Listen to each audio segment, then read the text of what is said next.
Hello everyone, स्वागत है आपका एक और नए सेशन के अंदर। तो class 11 business studies chapter number 3 हम आ चुके हैं, फॉर्मेशन ऑफ अ कंपनी। अब आपके दिमाग में एक सवाल आना चाहिए, सर चैप्टर नंबर 3 हमारा पब्लिक प्राइवेट ग्लोबल एंटरप्राइजेस और आप करवा रहे फॉर्मेशन ऑफ अ कंपनी, ऐसा कैसे? तो बच्चों मैं आपको एक बात बता दूं, as per NCERT formation of a company chapter number 7 है। As per NCERT formation of a company chapter number 7 है, बट आपके सीबीएसई सिलेबस के हिसाब से चैप्टर नंबर 2 का पार्ट है। ठीक है, एज पर सीबीएसई सिलेबस आपके चैप्टर नंबर 2 का पार्ट है। तो इसलिए फॉर्मेशन ऑफ अ कंपनी हम किसके बाद पढ़ रहे हैं? आपके वो formation of types of business organisation के बाद हम पढ़ रहे हैं। ओके, तो चलिए बच्चों स्टार्ट करते हैं हमारी आज की एमसीक्यू सीरीज बिना टाइम को वेस्ट करे।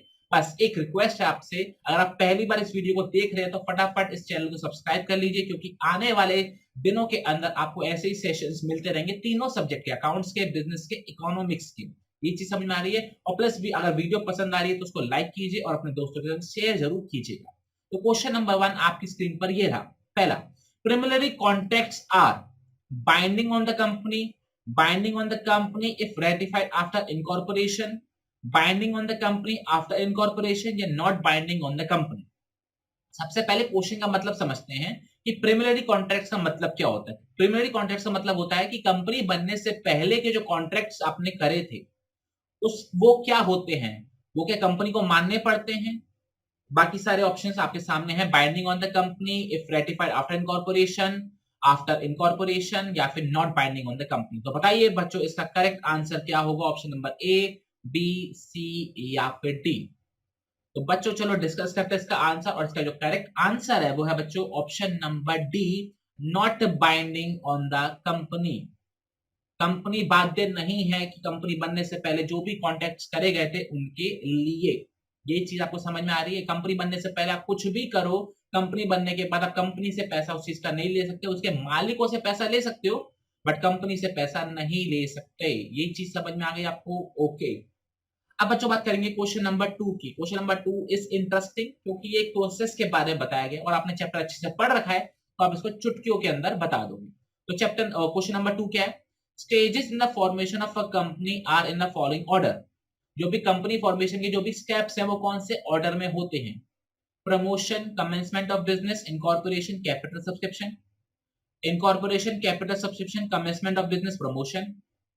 Promotion, incorporation, capital subscription and commencement of business, या फिर last capital subscription, promotion, incorporation and commencement of business.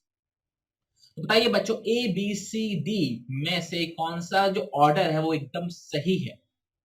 तो करें वीडियो को पॉज, 2 मिनट लगाएं, सोचें कि क्या इसका आंसर हो सकता है और फिर मुझे आंसर इसका बताइए।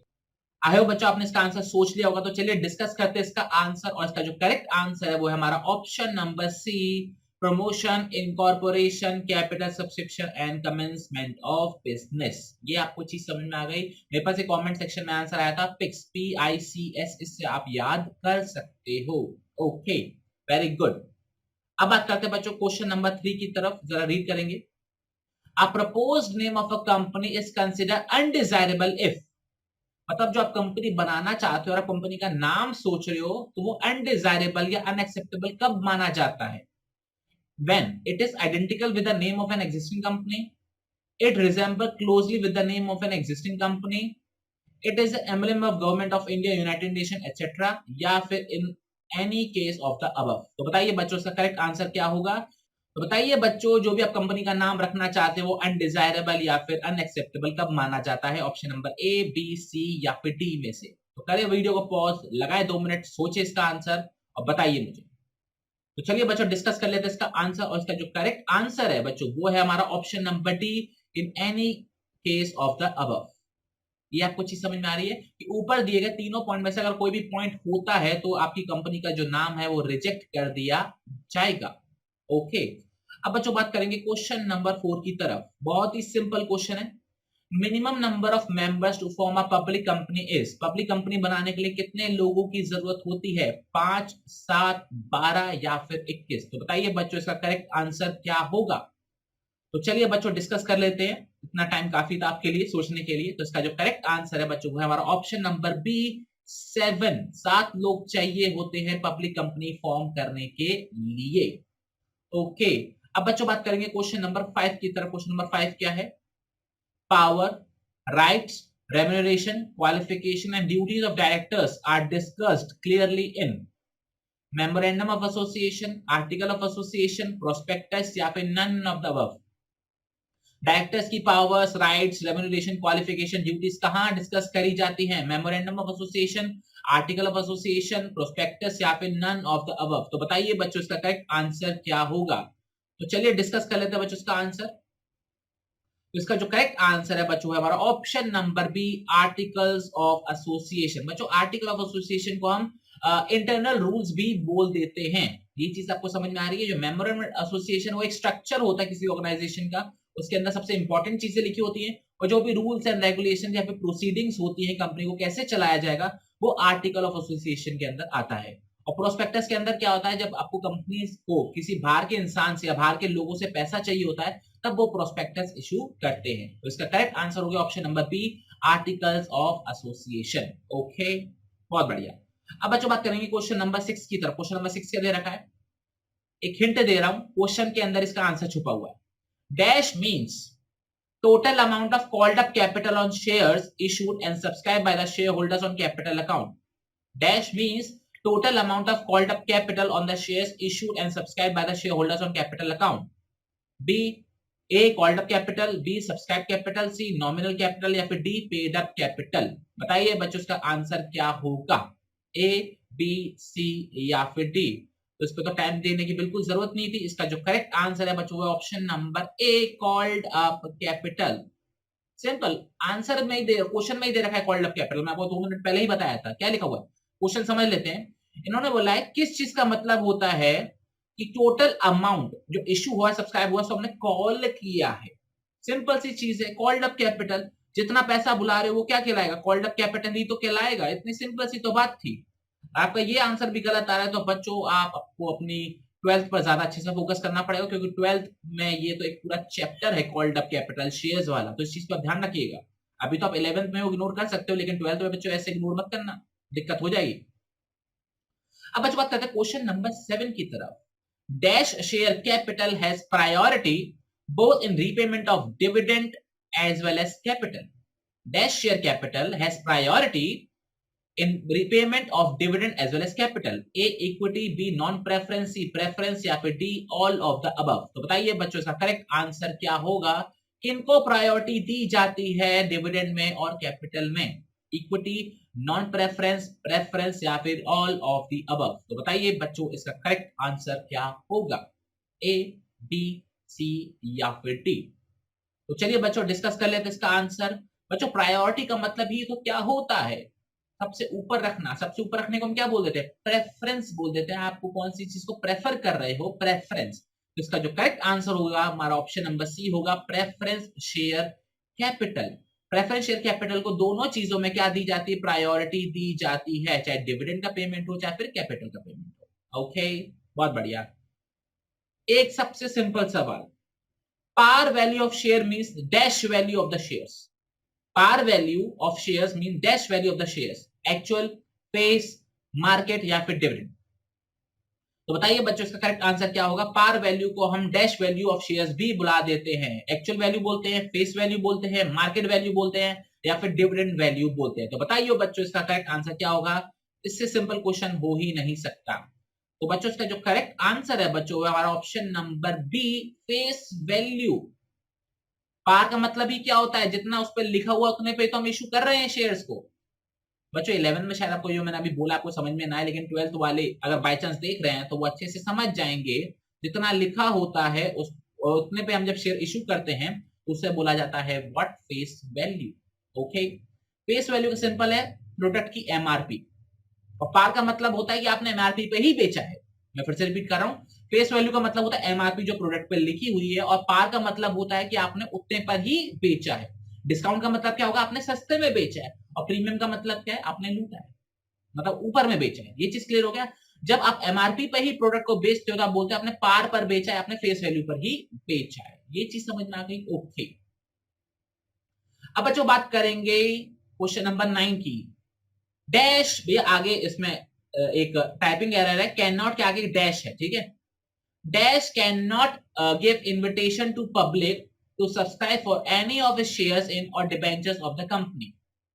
कौन सी कंपनी पब्लिक को इनवाइट नहीं कर सकती है फॉर शेयर्स और debentures? A subsidiary company, B statutory company, C private company या फिर डी रजिस्टर्ड कंपनी। तो बताइए बच्चों इसका करेक्ट आंसर क्या होगा? कौन सी कंपनी पब्लिक को सब्सक्राइब करने के लिए इनवाइट नहीं कर सकती है? ए, बी, सी या फिर डी? तो बताइए बच्चों इसका करेक्ट आंसर क्या होगा? तो चलिए डिस्कस कर लेते हैं बच्चों। इसका जो करेक्ट आंसर है बच्चों वो है हमारा option number C, private company. Private company public से पैसा नहीं मंगा सकती। ये आपको चीज समझ में आ रही है? पब्लिक कंपनी मंगा सकती है और बाकी सारी चीजें तो अदर कैटेगरीज ऑफ कंपनी है, इसलिए इसका आंसर हो ही नहीं सकते। तो इसका जो करेक्ट आंसर है बच्चों वो हमारा option number C, private company. ये चीज क्लियर हो गई? ओके। अब बच्चों बात करेंगे क्वेश्चन नंबर 10 की तरफ। क्वेश्चन नंबर 10 क्या है? A private company means a company which has a minimum paid up capital of rupees। Private company company होती है जिसके अंदर कितना पैसा मिनिमम लगा होना चाहिए? 1 लाख, 5 लाख, 50 लाख या फिर नन ऑफ द अबव। तो बताइए बच्चों इसका करेक्ट आंसर क्या होगा? प्राइवेट कंपनी में मिनिमम कितनी पेड अप कैपिटल होनी चाहिए? कितना पैसा लगा हुआ होना चाहिए मिनिमम? 1, 5, 50 या फिर कुछ भी नहीं? तो चलिए डिस्कस करते हैं इसका आंसर, और इसका जो करेक्ट आंसर है वो है हमारा option number A, 1 lakh. Minimum 1 lakh लगा होना चाहिए प्राइवेट कंपनी के अंदर, तभी आप कंपनी स्टार्ट कर सकते हो, अदरवाइज नहीं कर सकते। क्लियर हो गया? ओके। अब बच्चों बात करेंगे क्वेश्चन नंबर 11। बड़ा ही सिंपल क्वेश्चन है। The shares of dash company can be freely transferable. कौन सी कंपनी के शेयर को हम आसानी से एक दूसरे को बेच सकते हैं? Private company, public company, 1% company या फिर सारी कंपनियों के शेयर ही हम आराम से इधर उधर बेच सकते हैं? तो बताइए बच्चों इसका करेक्ट आंसर क्या होगा? प्राइवेट, पब्लिक, 1% या फिर सारी? तो इसका जो करेक्ट आंसर आया बच्चों बिल्कुल सही आया। जैसे आप बॉल को इधर से उधर फेंक सकते हो, वैसे पब्लिक कंपनी जो बी ऑप्शन है उसको आप शेयर्स को इधर उधर फेंक सकते हो आसानी से, मतलब इधर उधर बेच सकते हो। तो B for ball, B for public company. ये मेरे पास आंसर आया था। ठीक है, ओके। अब बच्चों बात करेंगे क्वेश्चन नंबर 12 के बारे में। क्या दे रखा है? मैन में कम एंड मैन में go but the company exist. आदमी आएंगे, आदमी जाएंगे, बट कंपनी चलती रहेगी। और जो फेमिनिस्ट लोग हैं, मैं आपको बता दूं, मैन के अंदर विमेन इंक्लूडेड है। ठीक है, लोग आएंगे, लोग जाएंगे, बट कंपनी चलती रहेगी। एक कंपनी की कौन सी कैरेक्टरिस्टिक्स को एक्सप्लेन करता है? A separate legal entity, B perpetual succession, C capacity to sue या फिर डी कॉमन सीट? तो बताइए बच्चों इसका करेक्ट आंसर क्या होगा?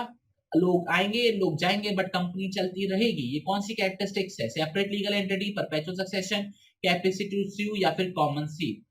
तो इसका जो करेक्ट आंसर है बच्चों डिस्कस कर लेते हैं, वो है option number B, perpetual succession.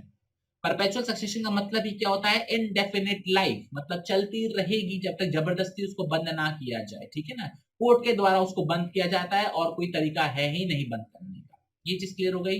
Okay. अब बच्चों बात करेंगे क्वेश्चन नंबर 13 की तरफ। अच्छा, क्वेश्चन नंबर 13 स्टार्ट करने से पहले बच्चों, अगर आपको लग रहा है मेरी स्पीड तेज है तो प्लीज आप कमेंट सेक्शन में बता देना, जिससे हम नेक्स्ट वीडियो के अंदर अपनी स्पीड को स्लो कर लेंगे। ओके, क्वेश्चन नंबर 13 क्या बच्चों? The address of the registered office of the company must be notified to the registrar within dash days of registration if it is not done at the time of incorporation. Simple words में अगर मतलब समझाऊं, अगर आपने कोई company open करी है तो उसका कोई हेड ऑफिस होगा, तो उसका कोई मेन ऑफिस होगा। अगर आपने मेन ऑफिस की जगह आपको कितने दिन में बता देनी चाहिए, अगर आपने उसको पहले नहीं बताया है तो। रजिस्ट्रेशन अगर आपने करवा लिया तो रजिस्ट्रेशन के कितने दिनों के अंदर आप अपने रजिस्टर्ड ऑफिस या फिर हेड ऑफिस के बारे में, रजिस्ट्रार ऑफ कंपनी जब अपनी कंपनी को रजिस्टर करवाते हो, आपको कितने दिनों में बताना पड़ता है? 15, 30, 60 या फिर 45? तो बताइए बच्चों इसका करेक्ट आंसर क्या होगा? तो चलिए बच्चों डिस्कस कर लेते हैं इसका आंसर, और मेरे पास जो अभी आंसर आए हैं वो है ऑप्शन नंबर बी या फिर ऑप्शन नंबर सी। बट इसका जो करेक्ट आंसर है बच्चों वो है ऑप्शन नंबर बी। 30 दिनों के अंदर आपको बताना पड़ता है कि आपने हेड ऑफिस कहां पर रखा है, अपना रजिस्टर्ड ऑफिस आपने कहां पर रखा हुआ। ठीक है, ये चीज समझ में आ रही है? आपको एग्जैक्ट एड्रेस तक बताना पड़ता है कि कौन से इलाके की कौन सी दुकान पर आपने अपना ऑफिस बनाया है आफ्टर रजिस्ट्रेशन। ये चीज समझ में आ गई? ओके, चलिए बच्चों अब बात करते हैं क्वेश्चन नंबर 14 की तरफ। क्या है जरा रीड करेंगे। The application for registration of a company should be presented to the dash of the state appointed under Companies Act 1956। जब आपको कंपनी का रजिस्ट्रेशन कराना होता है तो आप कहां पर रजिस्ट्रेशन की एप्लीकेशन देते हो? Controller of the state, registrar of the state, governor of the state या फिर registration office of the state. तो बताइए बच्चों इसका करेक्ट आंसर क्या होगा, ए, बी, सी या फिर डी। तो चलिए बच्चों डिस्कस कर लेते हैं इसका आंसर, और इसका जो करेक्ट आंसर है बच्चों वो है हमारा ऑप्शन नंबर बी, रजिस्ट्रार। मतलब अगर आपको कंपनी का रजिस्ट्रेशन कराना है तो आप कहां करवाओगे, रजिस्ट्रार ऑफ कंपनीज के पास जाओगे, जो हर स्टेट का अपना एक अलग रजिस्ट्रार होता है। बच्चों रजिस्ट्रार का मतलब एक पोस्ट का नाम है, एक ऑर्गेनाइजेशन का नाम है जो आपकी कंपनी को रजिस्टर करती है। तो आपको हर स्टेट के अंदर कंपनीज एक्ट के अंदर एक रजिस्ट्रार ऑफ कंपनीज को अपॉइंट किया गया है, जो हर एक कंपनी को क्या देता है, रजिस्ट्रेशन देता है। ओके, अब बच्चों बात करेंगे क्वेश्चन नंबर 15 के बारे में। क्वेश्चन नंबर 15 क्या है, application for name approval of a company is to be made to SEBI, registrar of companies, government of India, government of the state in which company is to be registered.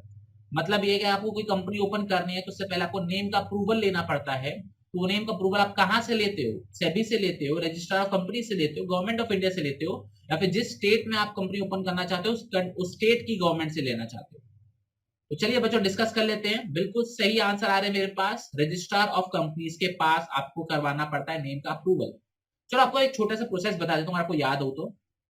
Company start करने से पहले, company का registration कराने से भी पहले आपको approval लेना पड़ता है कि आपको कौन से नाम से कंपनी ओपन करनी है। वो आपसे 3 ऑप्शंस लेते हैं इन ऑर्डर ऑफ प्रेफरेंस, की पहला नाम, अगर वो रिजेक्ट हो गया तो दूसरा नाम, अगर वो रिजेक्ट हो गया तो तीसरा नाम। तो आपसे 3 नाम पूछते हैं कि किस प्रेफरेंस में आपको अपनी कंपनी का नाम रखना है, ठीक है। अगर उन तीनों में से कुछ भी गड़बड़ होती है तो सारे रिजेक्ट कर दिए जाते हैं, आपसे बोला जाता है दोबारा एप्लीकेशन दो, नहीं तो उन तीनों में जो भी उनको सूट करता है वो उसको अपॉइंट कर लेते हैं। तो इसका सही answer option number B, registrar of companies. Okay, चलो बच्चों आगे बात करते हैं क्वेश्चन नंबर 16 के लिए। क्वेश्चन नंबर 16 तो बहुत ही सिंपल है, minimum number of members to form a private company is, private company बनाने के लिए कितने लोगों की जरूरत पड़ती है, 2, 3, 5 या फिर 7। तो बताइए बच्चों इसका करेक्ट आंसर क्या है, और मेरे पास जो आंसर आया है एकदम सटीक आया है, आप भी एकदम सटीक आंसर बताइएगा, क्योंकि उसका जो करेक्ट आंसर है बच्चों वो है ऑप्शन नंबर ए, 2 लोगों की जरूरत होती है। पब्लिक कंपनी में कितनी बात करी थी हमने, 7 लोगों की बात करी थी, और प्राइवेट कंपनी के अंदर कितने लोगों की जरूरत होती है, 2 लोगों के अंदर होती है। और एक मजाक का क्वेश्चन है कि 1% कंपनी में कितने लोगों की जरूरत पड़ती होगी, नाम में ही है 1% की जरूरत पड़ती होगी। ये चीज समझ में आ गई आपको, ओके। अब बच्चों बात करेंगे क्वेश्चन नंबर 17 के बारे में। आज हम बहुत सारे क्वेश्चंस कर रहे हैं। तो क्वेश्चन नंबर 17 क्या है, a company is known as dash company of another company if it has control over that other company. मतलब क्या, अगर एक कंपनी के पास दूसरी कंपनी का कंट्रोल है तो उस कंपनी को क्या बोलेंगे, जिसके पास कंट्रोल है। आई रिपीट, अगर मान के चलो मैं कंपनी हूं, मेरा किसी और कंट्री के ऊपर कंट्रोल है, तो मुझे क्या बुला सकते हैं, और A subsidiary company, B holding company, C controlling company या फिर डी स्टैट्यूटरी कॉर्पोरेशन या स्टैट्यूटरी कंपनी। बताइए बच्चों इसका करेक्ट आंसर क्या होगा। A company is known as dash company if of another company if it has control over the other company, subsidiary, holding, controlling या फिर स्टैट्यूटरी। तो बताइए बच्चों इसका करेक्ट आंसर क्या होगा। तो इसका जो करेक्ट आंसर है बच्चों वो है option number B, holding company. अगर मेरी कंपनी का किसी और कंपनी पर कंट्रोल है तो मेरी कंपनी क्या कहलाएगी, होल्डिंग कंपनी कहलाएगी। ये चीज क्लियर हो गया। और जो दूसरी कंपनी होगी वो सब्सिडरी कंपनी कहलाएगी, ठीक है। दूसरी कंपनी सब्सिडरी कंपनी कहलाएगी जिसके ऊपर मेरा कंट्रोल है, और मेरी कंपनी क्या कहलाएगी, होल्डिंग कंपनी कहलाएगी। ओके ओके बच्चों, अब बच्चों बात करते हैं क्वेश्चन नंबर 18 की तरफ। वो क्या दे रखा है, dividend is payable to dash shareholders is payable on fixed percentage या फिर फिक्स्ड फिगर, ठीक है।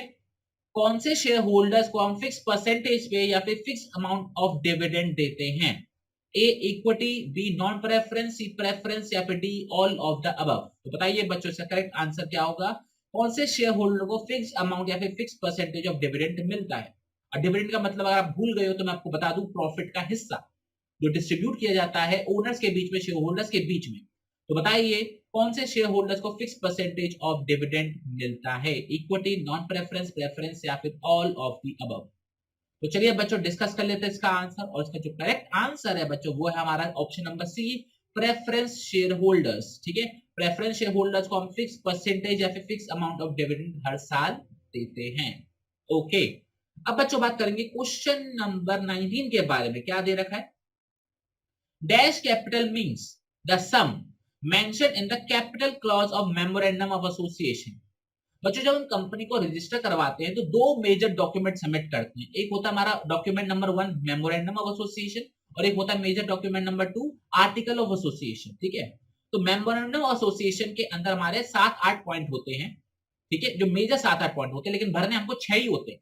ठीक है, तो उन 6 पॉइंटों में से एक पॉइंट होता है कैपिटल का।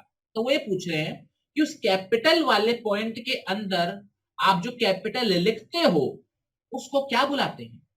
ए full capital, B maximum capital, C share capital, या फिर डी नॉमिनल कैपिटल। तो बताइए बच्चों इसका करेक्ट आंसर क्या होगा? फुल, मैक्सिमम, शेयर या फिर नॉमिनल कैपिटल। बताइए बच्चों इसका करेक्ट आंसर क्या होगा? ये एक इंटरेस्टिंग सा सवाल था, लेकिन बच्चों बिल्कुल सही आंसर आया मेरे पास। जिसको ये आंसर नहीं आता उसे डी फॉर डंडे पढ़ने चाहिए। मतलब आंसर आपका करेक्ट है नॉमिनल कैपिटल।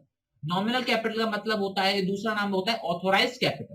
तो जब भी आप memorandum of association document file करते हो, उसके अंदर जो कैपिटल वाला पॉइंट होता है उसके अंदर आप ये लिखते हो कि हम टोटल मैक्सिमम कैपिटल कितनी रख सकते हैं, उसका नाम नॉमिनल कैपिटल होता है या फिर ऑथोराइज्ड कैपिटल होता है। ओके, अब बच्चों बात करेंगे क्वेश्चन नंबर 20 की तरफ। क्या दे रखा है? If a company can make arrangement for raising capital privately so that public appeal is unnecessary, the company is required to prepare a dash. अगर कंपनी प्राइवेटली लोगों से पैसा अगर उठा सकती है और पब्लिक से उठाना उसको जरूरी नहीं लगता है, तो कंपनी को क्या प्रिपेयर करना पड़ता है? Prospectus, statement in lieu of prospectus, certificate of prospectus, या फिर कुछ भी प्रिपेयर करने की जरूरत नहीं है। तो बताइए बच्चों इसका करेक्ट आंसर क्या होगा? अगर कंपनी प्राइवेटली पैसा मार्केट से उठा सकती है तो और पब्लिक से अपील करना वो अननेसेसरी समझती है, तो कंपनी को कौन सा डॉक्यूमेंट फाइल करना पड़ता है या प्रिपेयर करना पड़ता है? Prospectus, statement in Leo of prospectus, certificate of prospectus, या फिर नन ऑफ द अबव, मतलब कोई भी डॉक्यूमेंट प्रिपेयर करने की जरूरत नहीं है। तो चलिए बच्चों डिस्कस करते हैं इसका आंसर, और इसका जो करेक्ट आंसर है बच्चों वो है हमारा option number B, statement in lieu of prospectus. मतलब क्या होता है जरा समझते हैं। अगर आप पब्लिक से पैसा उठा रहे हो तो आपको प्रोस्पेक्टस इशू करने की जरूरत नहीं है। और आप पब्लिक से पैसा नहीं उठा रहे हो तो आपको प्रोस्पेक्टस की जगह पे एक अलग सा स्टेटमेंट इशू करने की जरूरत है, और उसी का नाम ही उन्होंने वही रख दिया, statement in लिeu of prospectus, statement instead of prospectus. ये चीज समझ में आ गई आपको? ओके, तो ये था बच्चों हमारा क्वेश्चन नंबर 20। अब बच्चों बात करेंगे क्वेश्चन नंबर 21 पे। सर कितने क्वेश्चन हैं बच्चों? 2-3 क्वेश्चन हो रहे हैं, मुश्किल से 2-3 क्वेश्चन हो रहे हैं, लेकिन करने जरूरी है। A government company means any company in which not less than 50% of the paid up share capital is held by central government, state government, both A and B, या फिर neither A और B। मतलब किसी भी company को हम government company कब बुलाते हैं? जब उसकी पेड अप शेयर कैपिटल में कम से कम 51%, मतलब 51% किसने लिया हुआ होता है? सेंट्रल गवर्नमेंट ने, स्टेट गवर्नमेंट ने, दोनों ने, या फिर किसी ने भी नहीं। तो बताइए बच्चों इसका करेक्ट आंसर क्या होगा कि गवर्नमेंट कंपनी कौन सी कंपनी को बुलाते हैं? ए, बी, सी या फिर डी? तो चलिए बच्चों डिस्कस कर लेते हैं इसका आंसर, और इसका जो करेक्ट आंसर है बच्चों वो है option number C, both A and B. तो उन्होंने ये बोला है कि दोनों में से किसी का भी टोटल मिलाकर 51 अगर परसेंट है तो वो कंपनी गवर्नमेंट कंपनी कहलाएगी। ओके, बहुत बढ़िया। अब बच्चों बात करते हैं क्वेश्चन नंबर 22 की तरफ। क्वेश्चन नंबर 22 क्या है? The liability of the members of the company can be limited by shares, guarantee, both A and B, या फिर neither A और B। मतलब ये कि कंपनी में जो भी शेयर होल्डर्स होते हैं, जो भी मेंबर्स होते हैं, जो भी ओनर्स होते हैं, उनकी लायबिलिटी को लिमिटेड किन चीजों से किया जा सकता है? शेयर से किया जा सकता है, गारंटी से किया जा सकता है, दोनों में से किसी से भी किया जा सकता है, या किसी से भी नहीं किया जा सकता। तो बताइए बच्चों इसका करेक्ट आंसर क्या होगा? ऑप्शन नंबर ए, बी, सी या फिर डी? तो चलिए बच्चों डिस्कस कर लेते हैं इसका आंसर। आई होप आपने पढ़ा होगा तो आपको अच्छे से समझ में आ गया होगा। बट इसका जो करेक्ट आंसर है बच्चों वो है हमारा option number C, both A and B. आप जो कंपनी में जो मेंबर्स की जो लायबिलिटी है, आप शेयर से भी आप लिमिटेड कर सकते हो, आप गारंटी से भी लिमिट कर सकते हो।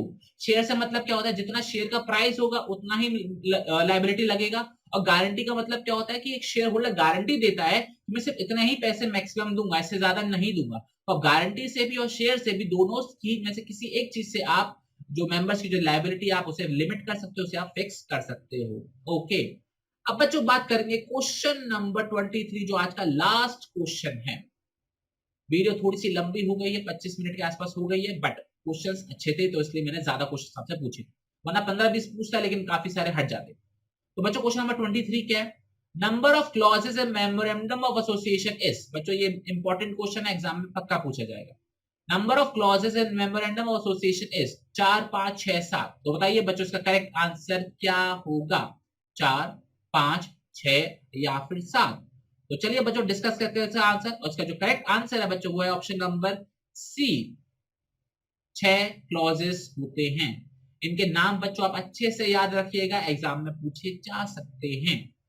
तो बच्चों ये था हमारा आज का session on formation of a company. इसी के साथ हमने एनसीईआरटी के हिसाब से 3 चैप्टर कंप्लीट कर लिए, chapter number 1, chapter number 2 and chapter number 7।